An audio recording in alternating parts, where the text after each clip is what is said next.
អ្នកនិពន្ធជួយជាតិបែបណាអត្ថបទពិចារណកថារបស់លោកលីធៀមតេងដែលមានចំណងជើងថាអ្នកវប្បធម៌ត្រូវជួយជាតិបែបណាវេលានេះប្រទេសជាតិកំពុងតែមានមហន្តរាយអ្នកវប្បធម៌ទាំងអស់រួមទាំងអ្នកនិពន្ធកវីអ្នកអក្សរសាស្ត្រនេះផងត្រូវប្រឈមមុខប្រឆាំងតទល់ពេញទំហឹងដើម្បីជួយยึดយងប្រទេសជាតិតែយើងអ្នកនិពន្ធកវីនិងអ្នកអក្សរសាស្ត្រប្រឆាំងដោយមធ្យោបាយណាយើងអ្នកនិពន្ធកវីអ្នកអក្សរសាស្ត្រព្រមទាំងអ្នកវប្បធម៌ទាំងអស់មិនមែនប្រឆាំងដោយកម្លាំងកាយកម្លាំងអាវុធពុះពៀដោយយុទ្ធជនក្នុងសមរភូមិទេគឺយើងត្រូវប្រឆាំងតាមផ្លូវប្រាជ្ញាតាមមធ្យោបាយចិត្តសាស្ត្រតាមការដាស់តឿនសតិអារម្មណ៍ជនរួមជាតិយើងឲ្យរំពឹងស្មារតីស្ម័គ្រសាមគ្គីពួតកម្លាំងដូចខ្លួនដែរទើបអាចរើខ្លួនឬបំរាស់ខ្លួនវិលទាន់ពេលប្រយុទ្ធប្រកួតប្រជែងនឹងសត្រូវគ្រប់ទិសស្របនឹងយុទ្ធជនបានអ្វីដែលខ្ញុំយល់ស្របនឹងលោកលីធៀមតេងខ្លាំងបំផុតគឺប្រយោគដែលលោកបានលើកឡើងថាការតស៊ូរបស់ខ្មែរដែលមានចង្វាក់ស្របគ្នាល្អឥតខ្ចោះគឺជាអ្នកចម្បាំងនិងអាវុធកខំអ្នកច្បាំងនឹងកិច្ចការកខំអ្នកច្បាំងនឹងផ្លូវចិត្តផ្លូវអប់រំកខំព្រមគ្នាទៅប្រទេសជាតិឆ្លងផុតឬកិច្ចផុតពីជ្រោះមហន្តរាយបានបើមើលពីសង្គមខ្មែរបច្ចុប្បន្នខ្ញុំបានឃើញថាខ្មែរមួយចំនួនតូចកំពុងតែមានគំនិតមើលបំណាំឬអំណួតពីរឿងជួយសង្គមតិចឬជួយសង្គមច្រើនគិតពីសង្គមតិចឬគិតពីសង្គមច្រើនមនុស្សដែលយល់បែបនេះមិនមែនជាមនុស្សអាក្រក់ទេតែជាមនុស្សដែលខ្សោយចំណេះដឹងចិត្តសាស្ត្រសង្គមឬចិត្តដែលមិនយល់ពីស្ថានភាពមនុស្សដទៃអ្នកនិពន្ធចំនួនមុនសុតពូលីនយល់ឃើញថាលក្ខណៈនៃអសមត្ថភាពមនុស្សមាន3ប្រភេទគឺ1មនុស្សអសមត្ថភាពក្នុងនយោបាយ2មនុស្សអសមត្ថភាពក្នុងផ្លូវភេទនិង3មនុស្សអសមត្ថភាពក្នុងជីវិតបើតាមមាត្មគុន្ធីយល់ថាសង្គមមួយអាចរីកចម្រើនទៅបានលុះត្រាណាមនុស្សក្នុងសង្គមស្គាល់តួនាទីខ្លួនឯងជាមុនសិនតើជនសង្គមមានតួនាទីកាតព្វកិច្ចអ្វីខ្លះចំពោះសង្គមតួនាទី1គឺកាតព្វកិច្ចចំពោះខ្លួនឯងដោយត្រូវធ្វើយ៉ាងណាឲ្យជីវិតខ្លួនល្អប្រសើរកុំធ្លាក់អន្លង់អបាយមុខប្រុសឬស្រីស្រាលល្បែងឈួតជើងក្រានបុរាណខ្មែរក៏បានប្រាប់ទុកដែរថាខូចនឹងប្រុសអស់ព្រមចារីហើយខូចនឹងស្រីគង់ខ្លីវិជាតួនាទី2គឺកាតព្វកិច្ចចំពោះគ្រួសារនិងតួនាទី3គឺកាតព្វកិច្ចចំពោះសង្គមជាតិអសមត្ថភាពក្នុងជីវិតរបស់យុវជនក្នុងជីវិតយុវវ័យគឺកំពុងតែសម្រាប់ខ្លួនសម្រាប់ទាំងខ្លួនឯងនិងសម្រាប់ទាំងអនុជនចំនួនក្រោយសម្រាប់ខ្លួនឯងគឺមានន័យថាជីវិតនឹងរស់នៅក្នុងមនោចេតនានិយមដោយភ្លេចគិតប្រឹងប្រែងរៀនឬរៀនមិនចូលដោយសារតែជំងឺស្នេហាឬជំងឺសង្គមនានាយុវជនអនុជនចំនួនក្រោយគឺមានន័យថាមនុស្សក្នុងចំនួនយើងរស់បានមិនមែនដោយសារតែនំបាយទេតែដោយសារតែការតស៊ូប្រឹងប្រែងរបស់បុព្វបុរសក្នុងប្រវត្តិសាស្ត្រពីមុនពេលនេះយើងក្នុងចំនួននេះគឺមានតួនាទីបង្កើតប្រវត្តិសាស្ត្រថ្មីសម្រាប់អ្នកចំនួនក្រោយហើយបើយើងមិនដឹងហើយបើយើងមិនប្រឹងពេលនេះតើអ្នកចំនួនក្រោយនឹងមានសល់អ្វីខ្លះអ្នកនិពន្ធជានរណាអ្នកនិពន្ធប្រៀបដូចជាគ្រូបង្រៀនអញ្ចឹងត្បិតបើយើងគ្មានចំណេះដឹងទេតើយើងមានអ្វីនឹងបង្រៀនសិស្សឲ្យចេះដឹងបានបើចង់សរសេរតែគ្មានចំណេះដឹងតើមានអ្វីនឹងសរសេរចែករំលែកដល់អ្នកអានក្នុងនាមជាគ្រូគឺខុសពីតារាបង្ហាញម៉ូដត្បិតតារាបង្ហាញម៉ូដលោកតែសម្រស់ទេប៉ុន្តែគ្រូបង្រៀនវិញគឺលោកសិលធម៌លោកភាពជាមនុស្សជាបុគ្គលគំរូឲ្យដល់សិស្ស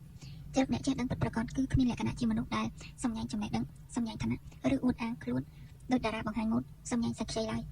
អ្នកចេះដឹងគឺមានចំណេះដឹងជាភ្លើងដុតតណ្ហាតែបើយើងរៀនសូត្រដែរហើយចិត្តនៅតែច្រណែននឹងអ្នកដទៃខុសរឿងឬនៅតែលោភលន់ហួសហេតុឬនៅតែកឹបកេងឬនៅតែងប់ងល់នឹងរបស់ក្រៅខ្លួនហួសហេតុពេកគឺ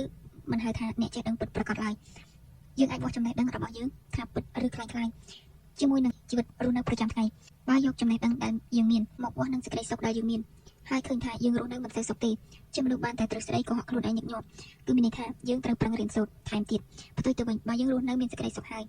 យឬសុខច្រើនជាងទុក្ខហើយគឺមានន័យថាយើងមានចំណេះដឹងពិតប្រាកដហើយចំណេះដឹងខ្លះនាំមនុស្សឲ្យមកវិញខ្លួនឯងក៏មានកម្រិតចិត្តនៃអ្នករៀនសូត្រចេះដឹងពិតប្រាកដនៅកន្លែងណា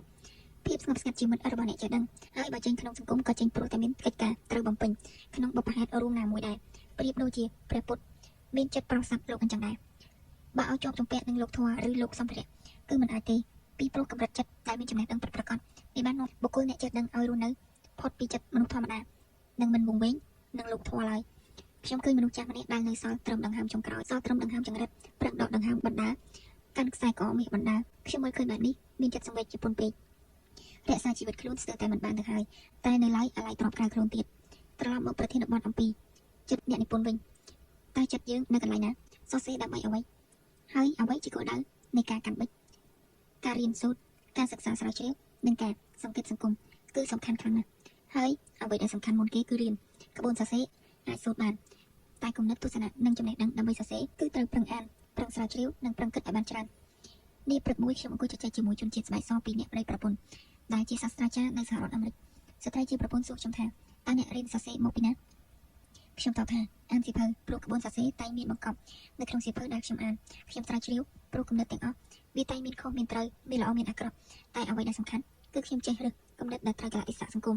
អត្ថបទមួយខ្ញុំអាចសរសេរបញ្ចូលគំនិតអ្នកប្រាជ្ញប៉ុន្មានអ្នកក៏បានដែរព្រោះស្រាវជ្រាវឬខ្ញុំអាចកែពាក្យពេចន៍ទុកខ្លឹមសារដើមហើយគិតថានេះជារបស់ខ្ញុំក៏បានដែរព្រោះស្រាវជ្រាវនេះជាសមត្ថភាពនៃការស្រាវជ្រាវចំណេះដឹងត្រូវផ្សំនឹងគំនិតហើយនឹងវប្បធម៌សង្គមឬ culture context កាលណានិយាយពីវប្បធម៌គឺសំដៅដល់ផ្នត់គំនិតសង្គមនិងរបៀបរស់នៅរបស់មនុស្សក្នុងសង្គមប្រឹងអានប្រឹងស្រាវជ្រាវប្រឹងគិតនិងប្រឹងសរសេរ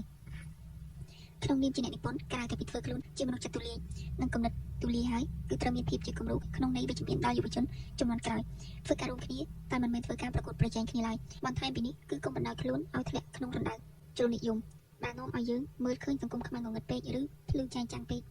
អ្នកនិពន្ធជ្រុលនិយមនេះមួយអ្នកនិពន្ធឧត្តមគតិនិយមជ្រុលនេះមួយនិងអ្នកនិពន្ធលក់ឧត្តមគតិនេះមួយអ្នកនិពន្ធ3ប្រភេទនេះគឺមិនអាចរុញសង្គមឲ្យរលទៅមុខបានទេហេតុអ្វីអ្នកជ្រុលនិយមសរសេរចុះសរសេរឡើងគឺមានតែកំហឹងក្នុងសង្គមចង់តែកំទេចមិនរកដំណោះស្រាយរីឯពេលខ្លះទៀតដើរស្ទួយត្រីអណ្ដែតអណ្ដូងដូចចោអណ្ដែតទឹករសាត់រសាយម្នាក់ឯងឬដូចអ្នកប្រាជ្ញចិនក្នុងភាពយន្តចិនផងក៏មាន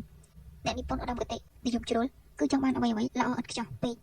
ដល់អញ្ចឹងចេះតែរងចាំគឺរងចាំរហូតដល់អ្វីៗគ្រប់យ៉ាងគ្រប់ដប់ទើបប្រើប្រាស់សមត្ថភាពខ្លួនឲ្យកើតជាផ្លែផ្កា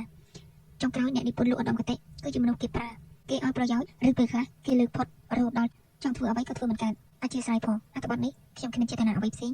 ក្រៅតែពីសរសេរឲ្យអ្នកអានពិចារណាប៉ុណ្ណោះ